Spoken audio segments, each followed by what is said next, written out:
Julian Hart's perfectly pressed suit cost more than most people made in a month, but as he opened his executive lunchbox that Tuesday afternoon, he had no idea a crumpled piece of notebook paper would shatter every assumption he'd ever made about success.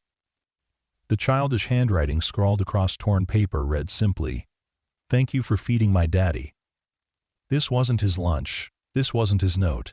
And in 48 hours, this mistake would lead him to a rundown apartment where a 7-year-old boy named Leo would teach a millionaire CEO what wealth really meant. Before we carry on, please hit the subscribe button to make my day and let me know where you are watching from in the comments. The 42nd floor of the Meridian Tower housed Hart Industries' executive offices, where Julian Hart commanded a business empire worth over $200 million. His corner office overlooked the city's financial district, a testament to 15 years of ruthless decision-making and calculated risks that had transformed a modest investment firm into a corporate giant. Julian's daily routine was as precise as a Swiss timepiece: breakfast at 6:30, gym at 7, office by 8:15, and lunch at exactly 12:30 in his private dining area adjacent to his office. The walls of his office were adorned with awards recognizing his business acumen, photographs of him shaking hands with Fortune 500 CEOs, and certificates marking various philanthropic donations made more for tax purposes than genuine charitable intent. That Tuesday started like any other, with Julian reviewing quarterly projections while his assistant, Margaret, arranged his usual lunch order from the building's executive kitchen. The polished mahogany table in his private dining area was set with fine china and silver cutlery, a stark contrast to the simple brown paper bag that somehow appeared alongside his usual meal. Julian barely glanced at the bag as he settled into his leather chair, his attention focused on a merger proposal that required his immediate review. The morning had already brought 3 conference calls with international clients, 2 meetings with department heads discussing cost-cutting measures, and a brief but heated discussion with his legal team about a BREC competitor's patent challenge. It wasn't until he reached for what he assumed was his usual turkey sandwich that Julian noticed something was wrong. Instead of the familiar packaging from the executive kitchen, his fingers found a slightly crushed peanut butter and jelly sandwich wrapped in clear plastic, accompanied by a small bag of generic potato chips and an apple BS. That had seen better days. More puzzling still was the folded piece of notebook paper tucked beneath the sandwich, its edges worn and corners bent as if it had been handled many times. The contrast between this humble meal and his usual gourmet selections was so stark that Julian momentarily wondered if someone was playing an elaborate practical joke on him. Julian's first instinct was irritation. Someone in the kitchen had clearly made a mistake, mixing up orders in a way that would never have been tolerated in his meticulously organized world. He was about to call Margaret to sort out the confusion when curiosity got the better of him. The paper felt different in his hands, not the crisp stationery he was accustomed to, but the kind of lined notebook paper he remembered from elementary school, complete with the red margin line and 3-hole burrs. Punches. There was something almost nostalgic about the texture, bringing back memories of his own childhood that he rarely allowed himself to indulge. The handwriting was unmistakably that of a child, each letter carefully formed with the concentration only young students possessed. The pencil marks were dark in some places, light in others, as if the writer had pressed too hard in their eagerness to communicate something important. "Thank you for feeding my daddy," the note read, followed by a drawing that took Julian a moment to interpret. It appeared to be a stick figure family, a tall man, a smaller figure presumably the child, and what looked like a building with many windows. At the bottom of the paper, in slightly neater handwriting, someone had added, "Love Leo," with a small heart drawn beside the name. Julian stared at the note for several minutes, his business instincts warring with an unfamiliar emotion he couldn't quite identify. In his world, communications were formal, purposeful, designed to achieve specific outcomes. This note served no apparent business function, yet something about its simple sincerity struck him in a way that quarterly reports and profit margins never had. The child's gratitude was so pure, so genuine, that it seemed to illuminate something missing in Julian's carefully constructed life. When was the last time someone had thanked him for something so basic, so human, as providing food? When was the last time he had felt gratitude that didn't involve stock prices or profit margins? Margaret's voice through the intercom interrupted his contemplation. "Mr. Hart, the Yamamoto representatives are here for the 2 o'clock meeting." Julian glanced at his watch, surprised to discover he'd been staring at the note for nearly 30 minutes. He folded the paper carefully and slipped it into his jacket pocket, a gesture that felt both foreign and somehow necessary.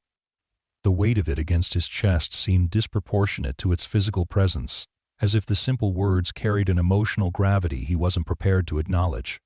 The afternoon meeting proceeded as scheduled, with Julian negotiating a partnership deal worth $50 million with his usual precision and focus.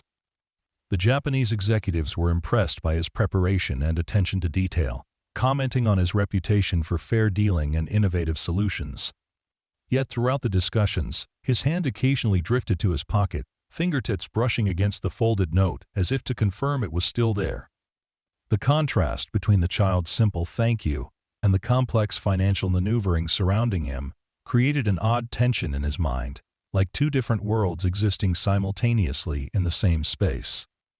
That evening, Julian remained in his office long after most employees had gone home. The city lights twinkled below as he sat in his chair, the mysterious lunch spread before him on his desk. He'd eaten a sandwich out of curiosity, finding it surprisingly satisfying despite its humble origins. The peanut butter was creamy and sweet, the jelly had a homemade quality that reminded him of childhood summers, and the bread was soft and fresh in a way that expensive restaurant meals often failed to achieve. The apple was crisp and sweet, the chips salty and comforting in a way that reminded him of childhood afternoons he'd almost forgotten. But it was the note that held his attention, the childish words seeming to grow more profound with each reading. Julian found himself wondering about the child who had written it, about the father who received such thoughtful care from his son, about the circumstances that had led to this expression of gratitude for something as basic as food. The drawing, simple as it was, told a story of love and connection that Julian realized he'd never experienced in quite the same way. His own childhood had been privileged but distant, with parents who provided material comfort but little emotional warmth.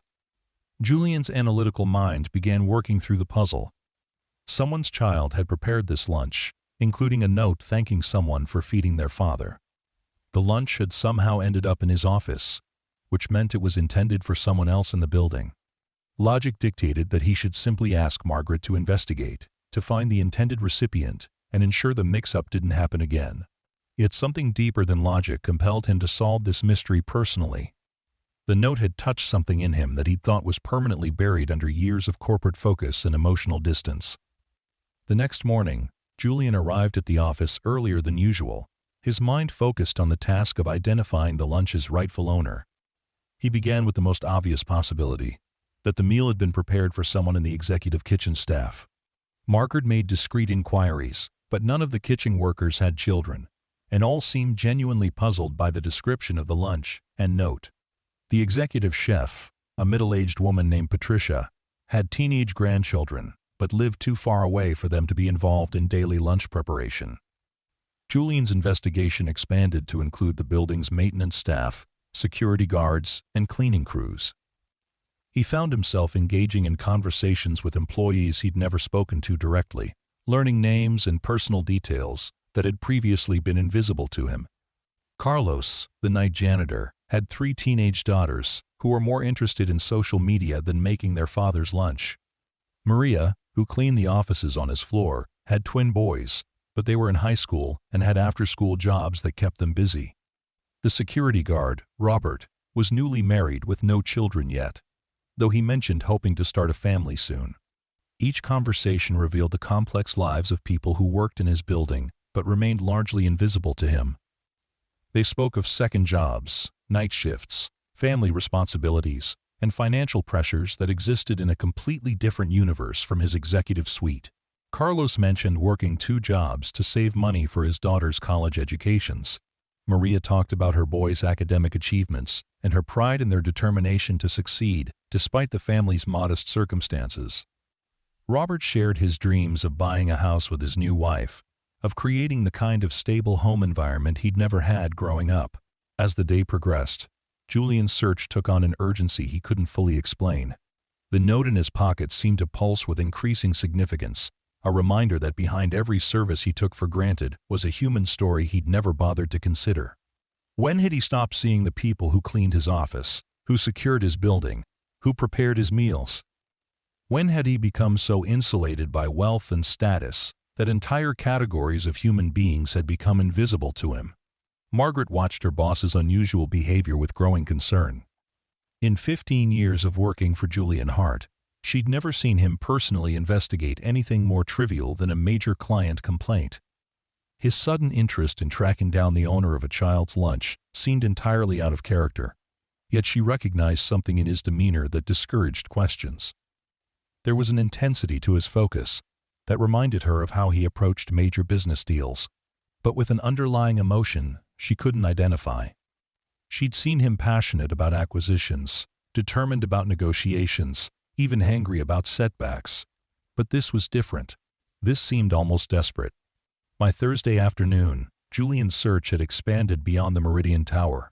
He reasoned that the lunch might have been intended for someone who worked in the broader complex, perhaps in one of the retail establishments on the lower floors, or the parking structure beneath the building. His inquiries led him to the food court, where he spoke with workers from various restaurants and cafes, describing the lunch and the note with increasing detail. The contrast between his expensive suit and the working-class environment drew curious stares, but most people were willing to help once they understood his sincere desire to return the lunch to its intended recipient. It was Miguel, who worked at the sandwich counter in the food court, who provided the first real lead. "You know, Senor Hart," Miguel said, his English accented but clear. "There is a man, Marco, who works in the kitchen here sometimes. He has a little boy, maybe 7-8 years old. The boy, he comes here after school sometimes, waits for his papa to finish work." Miguel's expression grew thoughtful as he wiped down the counter. "But Marco, he works many jobs, you know. Maybe the lunch was for him at one of his other places. The boy is very serious, very responsible, always helping his papa however he can." Julian felt a surge of excitement mixed with something deeper, a recognition that he was close to solving a puzzle that had consumed his thoughts for 2 days. "Do you know where else Marco works?" he asked, pulling out his phone to take notes. Miguel scratched his head, clearly trying to remember details about someone who was more acquaintance than friend. "I think he does cleaning at night. Maybe in this building, maybe another one. And I heard he works at a restaurant, washing dishes. The boy, Leo, he is very proud of his papa. Always talks about how hard he works. Sometimes when Marco picks up extra shifts here, Leo does his homework at one of the tables, never causing trouble, just waiting."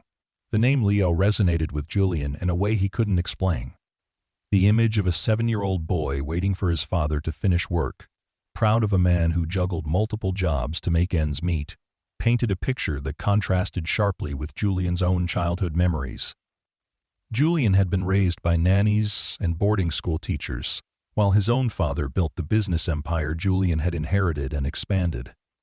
The idea of a child preparing lunch for a parent, including a heartfelt note of gratitude, spoke to a kind of family connection Julian wasn't sure he'd ever experienced. Miguel provided one more crucial piece of information. "Marco, he is a good man, you know. He used to be a chef, a real chef, but something happened. I don't know what. Now he works these other jobs, but he still has the skills. Sometimes when we are busy, he helps us, and the food, it is beautiful. He has gentle hands, like an artist. The way he cuts vegetables, the way he seasons things. You can tell he knows what he's doing. It makes me sad sometimes, seeing someone with such talent doing work that doesn't use his gifts." End quote. This detail struck Julian powerfully. The image of a skilled chef reduced to multiple menial jobs to support his son created a narrative that demanded action, though Julian wasn't yet sure what that action should be. Here was a man with real talent, real skills, forced by circumstances to work beneath his abilities while maintaining his dignity and providing for his child. The injustice of it seemed to crystallize everything Julian had been feeling since finding the note, a recognition that talent and hard work didn't always translate to opportunity and success. That evening, Julian made a decision that would have seemed impossible a week earlier. Instead of returning to his penthouse apartment with its panoramic city views and expensive furnishings, he drove to the address Miguel had provided, a modest apartment complex in a neighborhood he'd never had reason to visit. The building was older but well-maintained, with small gardens and children's toys visible in many of the windows. Julian felt oddly nervous as he climbed the stairs to apartment 3B, the note still in his pocket like a talisman guiding him towards something he couldn't yet name. The man who answered the door was probably in his early 30s, with calloused hands and tired eyes that immediately brightened with concern when he saw Julian's expensive suit. Marco was shorter than Julian had expected, with dark hair beginning to show premature gray at the temples, and the kind of lean build that came from physical work and careful eating. "Can I help you?" Marco asked in accented English, his posture alert but respectful.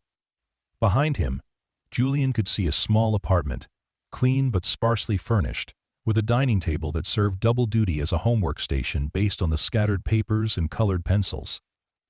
"My name is Julian Hart," Julian began, suddenly unsure how to explain his presence without sounding like either a stalker or a charity caseworker. "I think I may have received something that belongs to you, or rather, to your son." He pulled out the note, now carefully preserved in a clear plastic sleeve. "I found this in a lunch that was delivered to my office by mistake. I wanted to return it and make sure you got the meal that was intended for you." Marco's eyes widened as he recognized the note, and Julian heard a small voice from behind him call out, "Papa, who is it?" A boy appeared at Marco's side, and Julian immediately recognized him as the artist behind the stick figure drawing. Leo was small for 7, with dark hair like his father's, and curious eyes that seemed to take in everything about Julian's appearance with the keen observation skills that children possessed. He wore clothes that were clean but obviously hand-me-downs, and there was a maturity in his expression that spoke of responsibilities most children his age never had to consider. "Leo," Marco said gently, placing a protective hand on his son's shoulder, "this man found your note, the one you put in my lunch." The boy's face lit up with excitement, rather than embarrassment, as if meeting the person who'd received his message was the most natural thing in the world. "Did you like the sandwich?" Leo asked Julian directly, his voice carrying the same careful pronunciation that suggested English wasn't his first language. "I made it myself, with extra peanut butter because Papa works very hard and needs energy, and I picked the apple because it was the best one at the store." The simplicity of the child's logic, the matter-of-fact way he discussed his father's needs, struck Julian with unexpected force. Here was a 7-year-old boy who understood sacrifice and hard work in ways that Julian's privileged upbringing had never required him to consider. "It was delicious," Julian replied, and he meant it. "But I'm curious about your note. You thanked someone for feeding your daddy. What did you mean by that?" Leo looked up at his father, who nodded encouragingly. "Papa works at many places," Leo explained, his small hands gesturing as he spoke with the animated enthusiasm of childhood.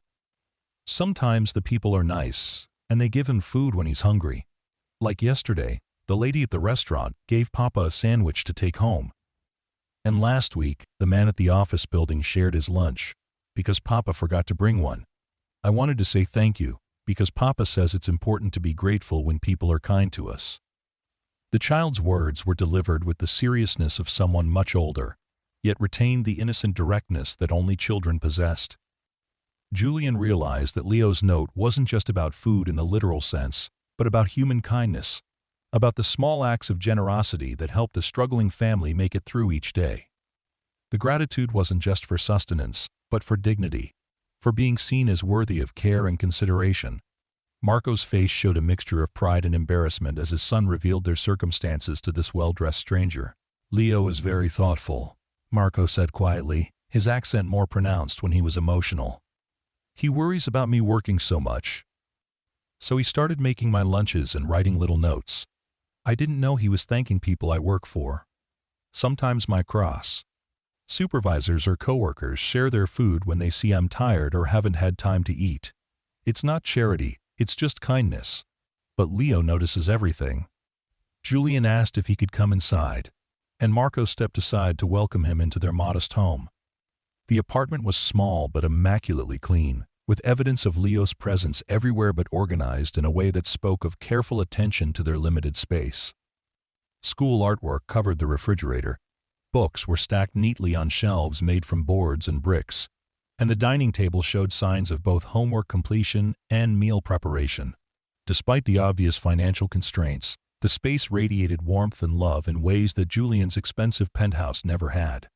A small television in the corner was turned to a Spanish-language news program, and Julian noticed textbooks in both English and Spanish scattered around what appeared to be Leo's study area.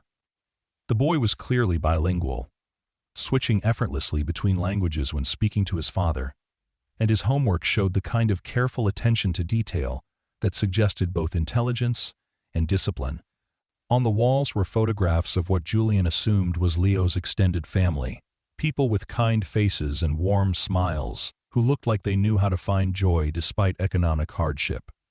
As they sat at the small table, Julian learned more about Marco's story. He had indeed been a chef, trained in classical French cuisine, with dreams of opening his own restaurant.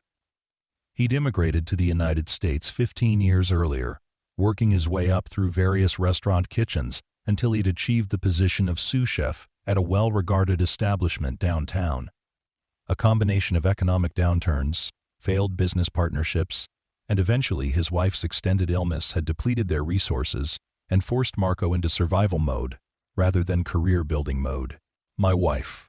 She was sick for 2 years before she died," Marco explained, his hands wrapped around a cup of coffee. Leo had insisted on serving their guest with the serious hospitality of a much older child. "The medical bills, even with insurance, they were more than we could handle. I had to take time off work to care for her, and then after she passed, I was so behind on everything: rent, utilities, Leo's school expenses. I took whatever work I could find just to keep us afloat." After his wife's death 2 years earlier, Marco had been focused solely on providing stability for Leo, taking whatever work he could find while maintaining the home environment his son needed to thrive academically and emotionally. "I work 3 jobs now," Marco continued, his matter-of-fact acceptance of his circumstances impressing Julian, who was accustomed to business associates who complained about minor inconveniences. "Cleaning offices at night, kitchen prep work during the day, and dishwashing at a restaurant on weekends. It's not the cooking I trained for, but it pays the bills and lets me be here when Leo gets home from school." Leo, meanwhile, had appointed himself as host, showing Julian his schoolwork and drawings with the enthusiasm of a child who rarely had adult visitors. His academic performance was excellent, his teachers' comments uniformly positive, and his artwork showed creativity and attention to detail that reminded Julian of Miguel's description of Marco's costs. "Culinary skills. Leo wants to be a chef like his papa," Marco said, watching his son explain a drawing of what appeared to be an elaborate cake decorated with flowers and intricate designs. "He helps me practice sometimes, measuring ingredients and stirring sauces. He has good instincts, better than mine were at his age." The evening stretched longer than Julian had intended, but he found himself reluctant to leave this warm, genuine environment for his sterile apartment. Leo's bedtime routine provided a window into their daily life that was both heartwarming and heartbreaking.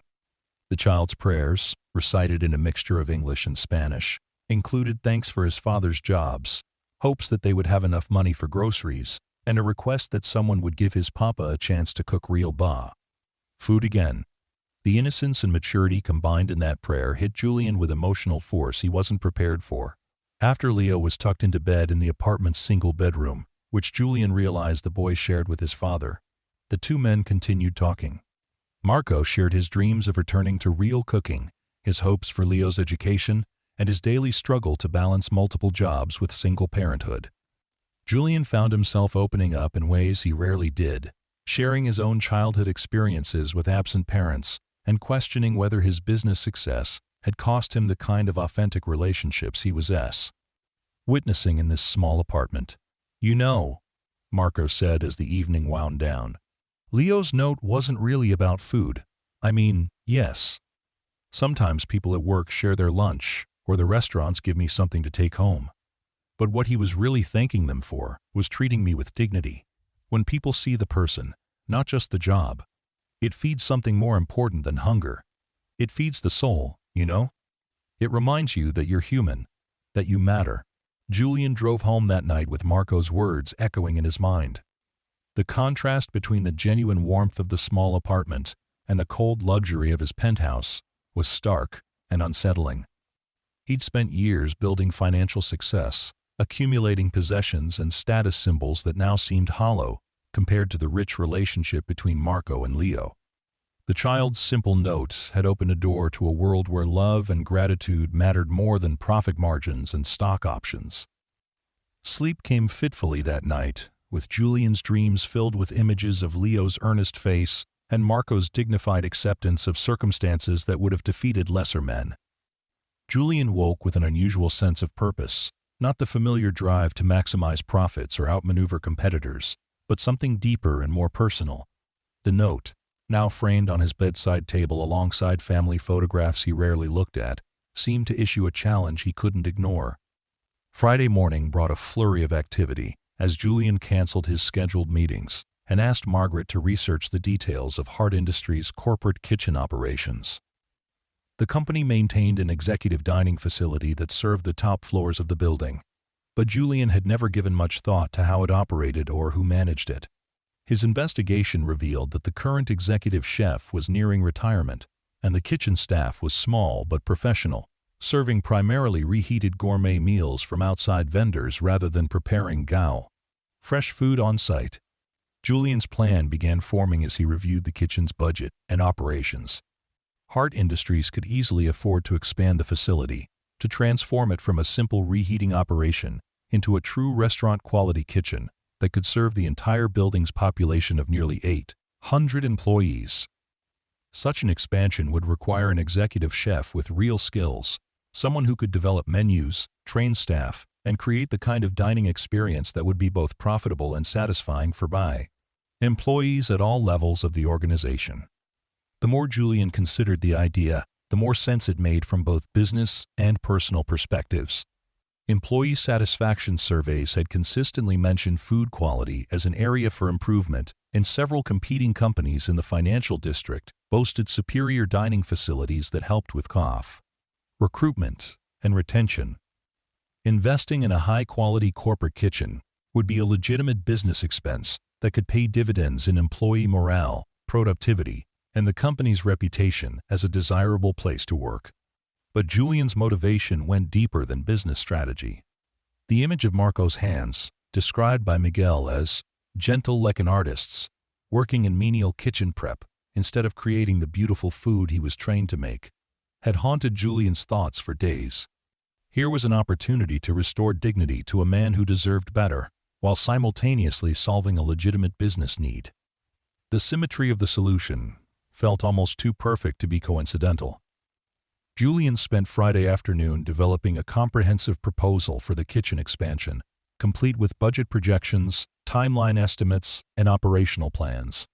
His business acumen served him well as he calculated costs and benefits, projected employee usage patterns, and estimated the impact on overall workplace satisfaction.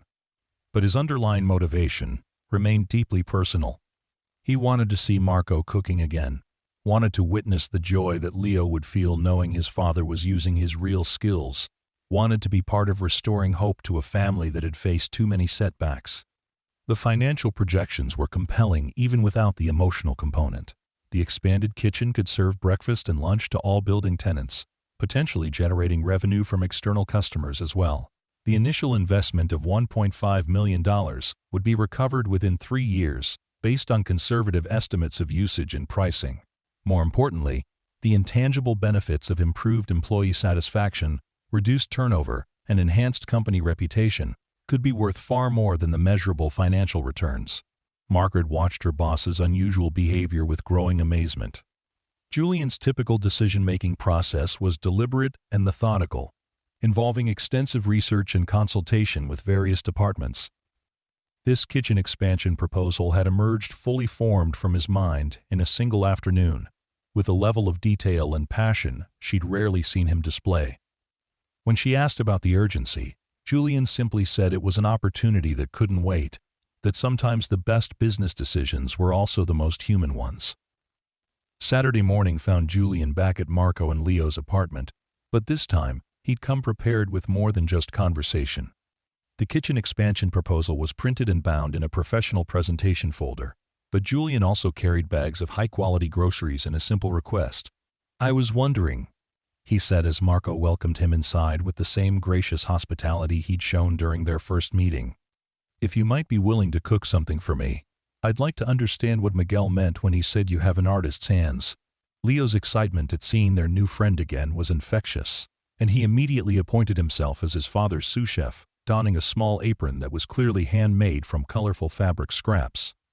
The boy's enthusiasm for cooking was evident in every movement, from the careful way he washed his hands to the serious attention he paid to his father's instructions. Marco seemed puzzled by the request, but agreed to prepare a meal using the ingredients Julian had brought, though he warned that his skills might be rusty from lack of practice.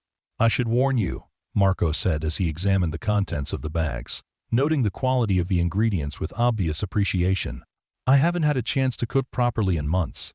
These hands are used to washing dishes and chopping vegetables for other people's recipes now, not creating dishes of my own. But Leo likes to pretend we're running our own restaurant sometimes, so maybe we can give you a show." What followed was a revelation that confirmed everything Julian had hoped to discover. Despite the modest kitchen equipment and limited workspace, Marco transformed simple ingredients into something approaching culinary art. His knife skills were precise and confident, his seasoning instinctive rather than measured, his presentation elegant despite the humble setting. Even more impressive was the way he included Leo in every step of the process, teaching techniques and explaining decisions with the patience of a natural educator.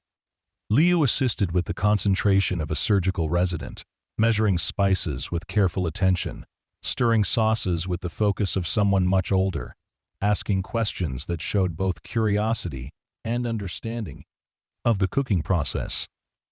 The dynamic between father and son in the kitchen was beautiful to watch, a dance of collaboration and instruction that spoke to years of shared experience and mutual respect.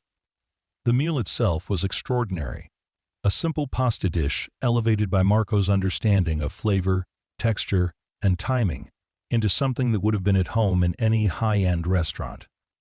Julian had eaten in some of the world's finest establishments, but the combination of skill, love, and pride that went into this home-cooked meal made it memorable in ways that Michelin-starred experiences had never achieved. Every bite revealed layers of flavor and technique that spoke to years of training and natural talent that hadn't been diminished by months of working in lesser capacities. Leo's pride in his father's abilities was evident in every comment and gesture, and Julian could see how cooking reconnected Marco with parts of himself that dishwashing and floor cleaning had buried. The man's posture changed when he was cooking. His movements became more confident. His voice took on the authority of someone sharing expertise rather than simply following orders. This was clearly where Marco belonged, not just professionally but spiritually. "Marco," Julian said as they finished the meal, savoring the last bites of what had been a transformative dining experience, "I have a business proposition for you." He presented the kitchen expansion proposal, explaining his vision for transforming Hart Industries' corporate dining facility into something worthy of Marco's talents. The position would come with a substantial salary increase to $65,000 annually, full health benefits for both Marco and Leo, 2 weeks paid vacation, and the creative freedom to develop menus and manage kitchen operations as a true executive chef. Marco's reaction was everything Julian had hoped for, and more. The man's carefully maintained composure cracked as he realized what was being offered, not just a job, but a return to his professional identity, a chance to use skills he'd thought were lost forever. His hands shook slightly as he read through the proposal, and Julian could see him struggling to believe that such an opportunity was real. Leo's understanding of the magnitude of the offer came more slowly, but when he grasped that his father would be cooking beautiful food again, his joy was so pure and complete that Julian felt his own eyes moisture with unexpected emotion. "But why?" Marco asked when he'd regained his composure enough to speak coherently. "You don't know me. You don't owe me anything. Why would you create this opportunity for someone you met 3 days ago?" Julian pulled out the framed note, now a permanent fixture in his daily life. A a reminder of the moment when everything had changed. Because your son wrote a thank you note that reminded me what real wealth looks like. Because I've spent 15 years building a business empire but I'd never seen the parade kind of love and gratitude that lives in this apartment. Because sometimes the universe puts people in our path to teach us something we didn't know we needed to learn." End quote. The following Monday morning brought changes to Hart Industries that rippled through the entire organization like stones thrown into still water. Julian's announcement of the kitchen expansion was met with enthusiasm from employees who had grown tired of mediocre catered meals and overpriced sandwiches from the food court. The project timeline was aggressive, with construction beginning immediately and operations scheduled to launch within 6 weeks. But Julian's reputation for delivering on ambitious promises gave everyone confidence that the deadline would be met. Marco's first day as executive chef designate was unlike any job he'd held in years. Instead of arriving before dawn to prep vegetables for other people's recipes or staying late to wash dishes in industrial machines, he spent his time planning menus that would showcase fresh, local ingredients, interviewing potential staff members who shared his passion for culinary excellence, and working with contractors to design a kitchen that would serve 300 employees daily while maintaining the standards of a fine restaurant. Julian provided whatever resources Marco needed, from professional-grade equipment that cost more than Marco's annual salary at his previous jobs, to specialty ingredients for menu testing that would never have been affordable on his dishwasher's wages. The transformation in Marco was remarkable to witness, as if someone had removed a heavy weight he'd been carrying for years and allowed him to stand straight for the first time in memory. Leo's reaction to his father's transformation was beautiful to witness and deeply moving for everyone who observed it. The boy had lived for 2 years, watching his father's shoulders grow heavier with each passing day, seeing the man who had once created culinary art reduced to menial tasks that barely paid the bills and offered no creative satisfaction. Now Leo came to the building after school to find his father in pristine chef's whites, tasting sauces with the concentration of an artist, training new employees with the confidence and joy that had been missing for so long. The grand opening of the Hart Industries Executive Kitchen exceeded everyone's expectations and established a new standard for corporate dining in the city's financial district. Marco had created a menu that balanced sophistication with accessibility, offering everything from simple sandwiches made with house-cured meats and artisanal breads to elaborate entrees that showcased his classical training and creative vision. The dining area was redesigned to encourage employee interaction, with communal tables and comfortable seating that transformed lunch breaks from hurried necessities into social experiences that strengthened workplace relationships. Julian made it a point to eat lunch in the employee dining room every day, partly to support Marco's efforts, but mostly because he genuinely enjoyed the atmosphere that had developed around shared meals and conversation. The discussions he overheard, the relationships he observed forming across departmental lines, the sense of community that developed when people from different levels of the organization sat together over excellent food, all reminded him of lessons he'd learned in Marco and Leo's small apartment about the importance of human connection. Leo became a regular fixture in the building after school, doing his homework in a corner of the kitchen while his father worked, occasionally helping with simple tasks that made him feel important and included. The boy's presence seemed to inspire the entire kitchen staff, who delighted in his enthusiasm and innocent questions about cooking techniques. Marco began teaching Leo more advanced skills during quiet periods, and it became clear that the child had inherited his father's natural abilities with food, as well as his work ethic and attention to detail. The business impact of the kitchen expansion was immediate and measurable in ways that validated Julian's investment both financially and strategically. Employee satisfaction scores improved across all departments. Recruitment became easier as word spread about Hart Industries' exceptional dining facilities and employee-focused culture. And productivity increased as people spent less time leaving the building for meals and more time collaborating over lunch. What Julian hadn't anticipated was how the success would affect his own relationship with his employees and his evolving understanding of effective leadership. Marco's influence extended beyond the kitchen as well, rippling through the organization in ways that surprised everyone. His story became known throughout the building, inspiring other employees who were struggling with personal challenges or career setbacks to believe that circumstances could change with the right combination of opportunity, hard work, and support. The idea that someone could lose everything and rebuild with dignity and grace resonated with people facing their own difficulties, from recent college graduates worried about student loans to older workers concerned about retirement security. Marco became an informal mentor, offering encouragement and practical advice to anyone who sought it, sharing his experiences with financial hardship and single parenthood in ways that helped others feel less alone in their struggles. His office door was always open, and employees from across the organization began stopping by to discuss everything from career concerns to family challenges. Finding in Marco someone who understood both professional ambition and personal responsibility. 3 months after the kitchen's grand opening, Julian received another note, this one more sophisticated in its writing, but no less heartfelt in its gratitude. Leo had written to thank Julian not just for giving his father a job, but for giving their family hope. The boy described how his father smiled again, how their dinner conversations now included plans for the future, instead of just worries about paying bills. How he felt proud to tell his classmates that his papa was a real chef again, working in a beautiful kitchen and creating food that made people happy. Julian framed this second note alongside the first one, creating a small gallery in his office that reminded him daily of the power of small acts of kindness and attention.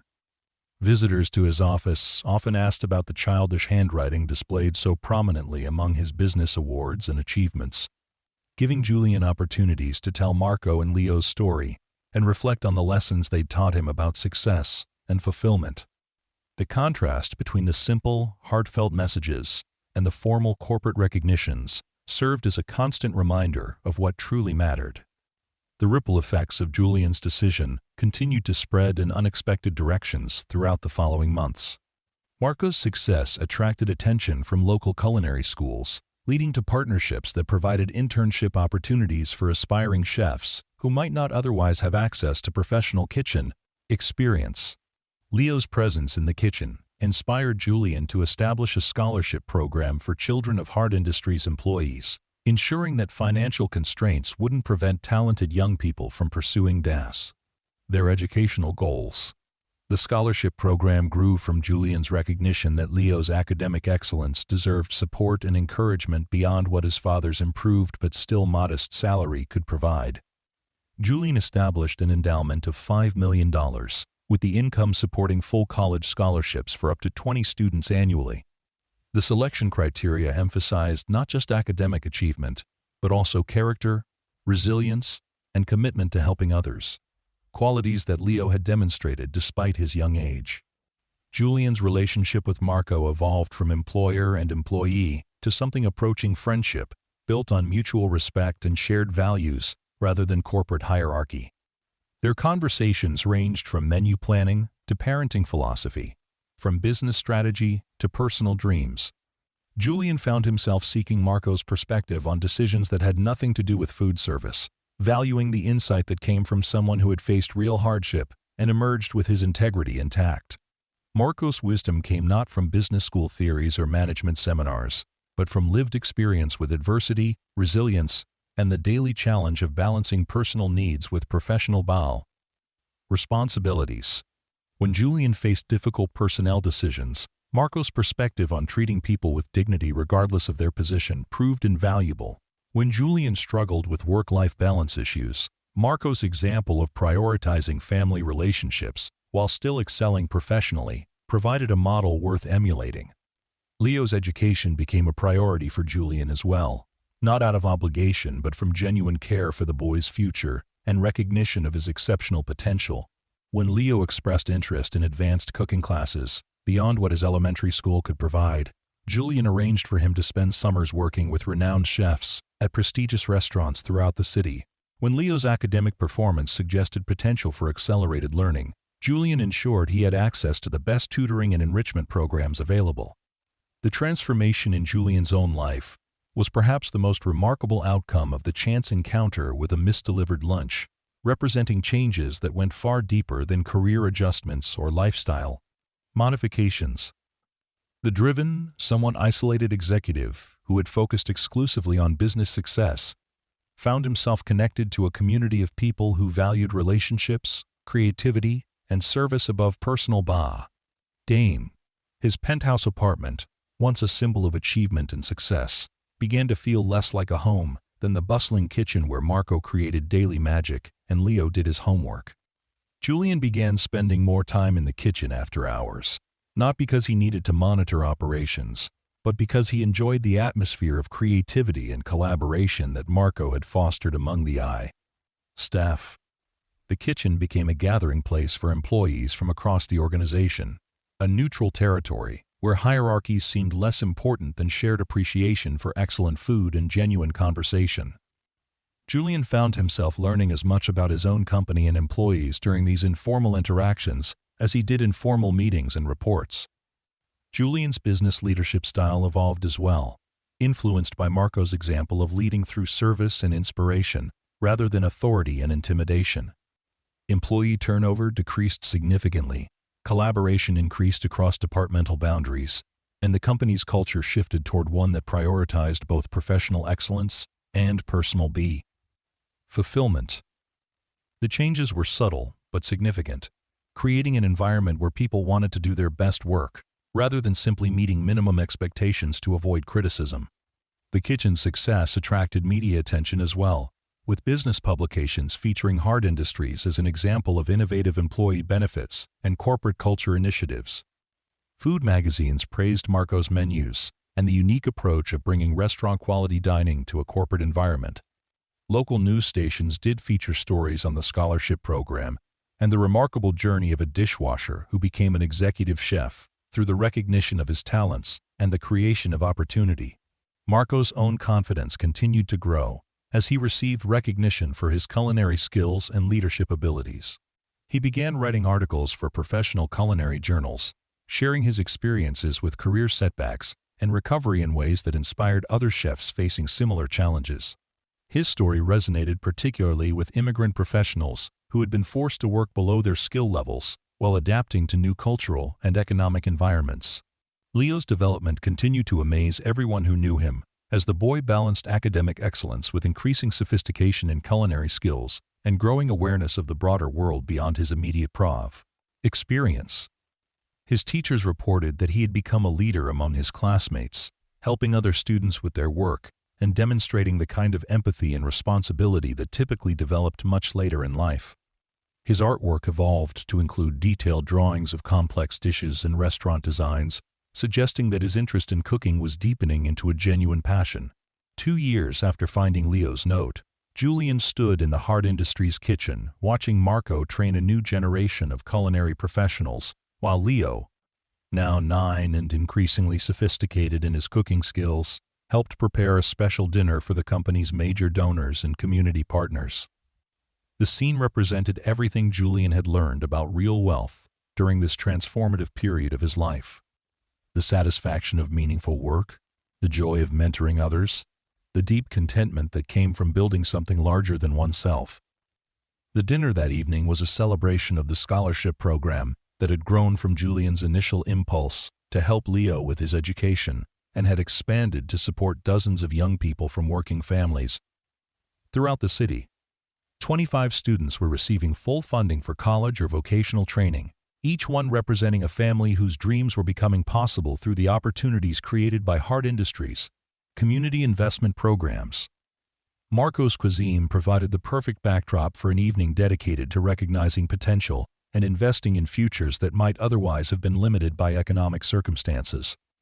Leo's speech that evening, thanking the donors for their support of students like himself, was delivered with poise and gratitude that impressed everyone present and demonstrated how much he had grown since writing that first simple thank you note.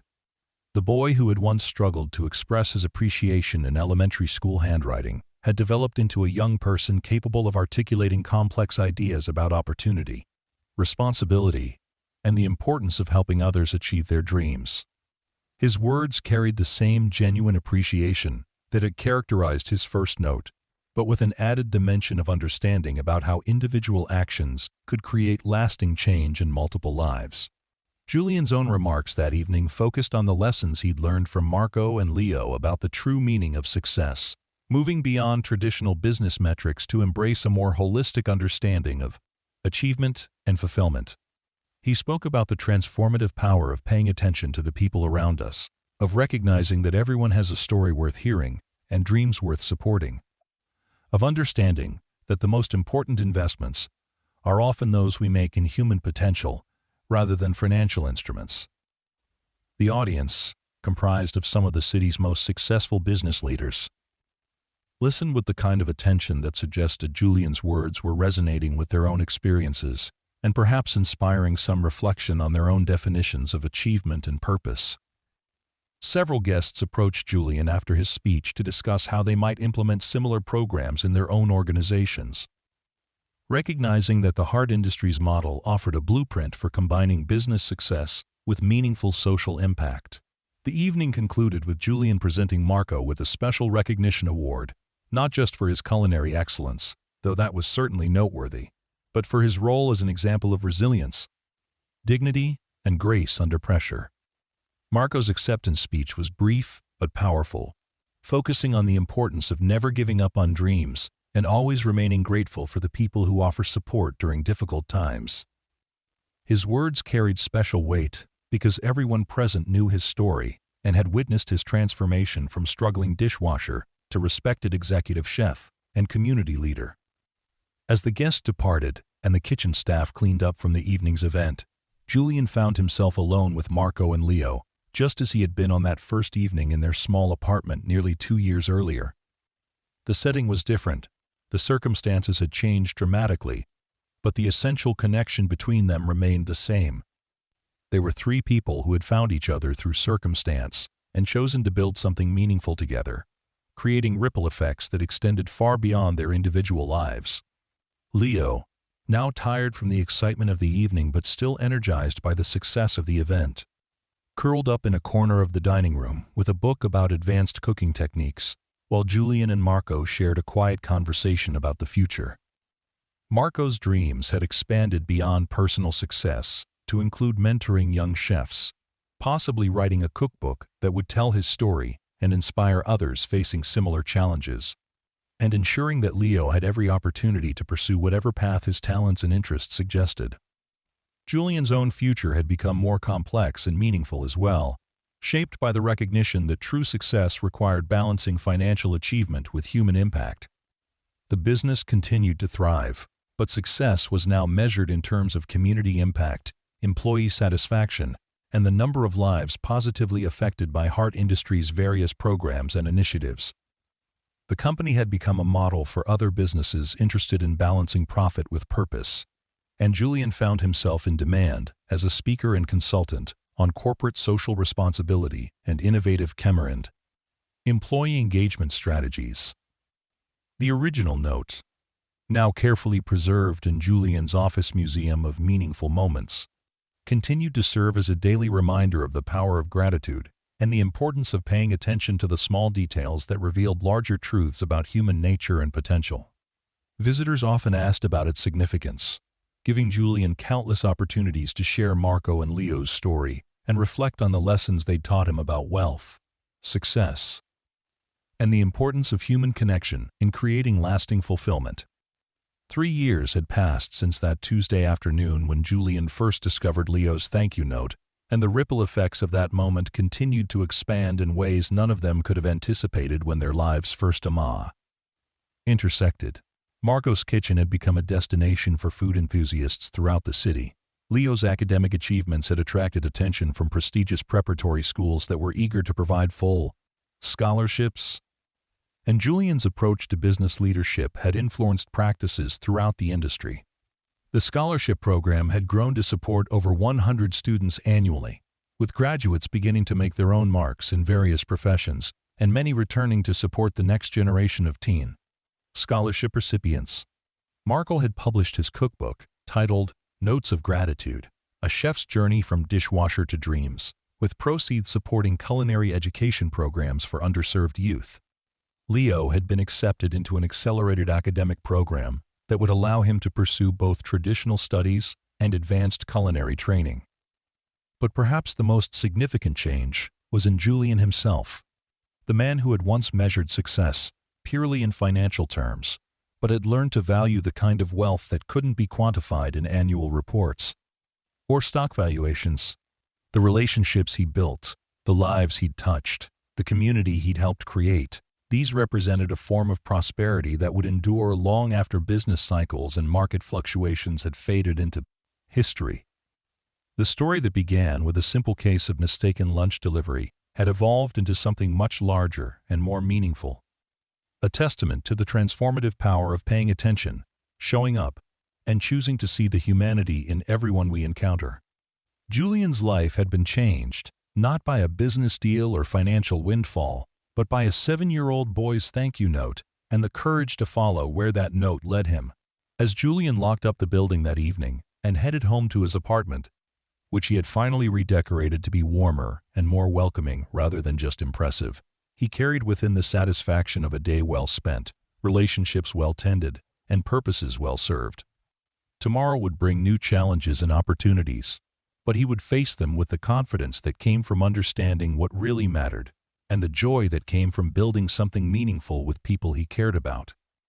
The thank you note that had started it all remained framed in his office, a small piece of paper that had revealed the enormous power of gratitude, attention, and human connection. It served as a daily reminder that the most important discoveries often came disguised as ordinary moments, and that the greatest wealth was found not in what we accumulated for ourselves, but in what we created together, with others who shared our commitment to making the world a little better, one relationship at a time.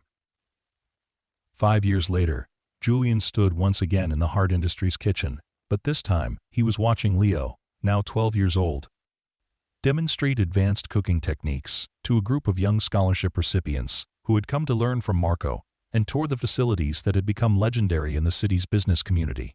Leo had grown into a confident young man who balanced academic excellence with culinary passion, serving as both student and teacher as he helped younger children discover their own potential.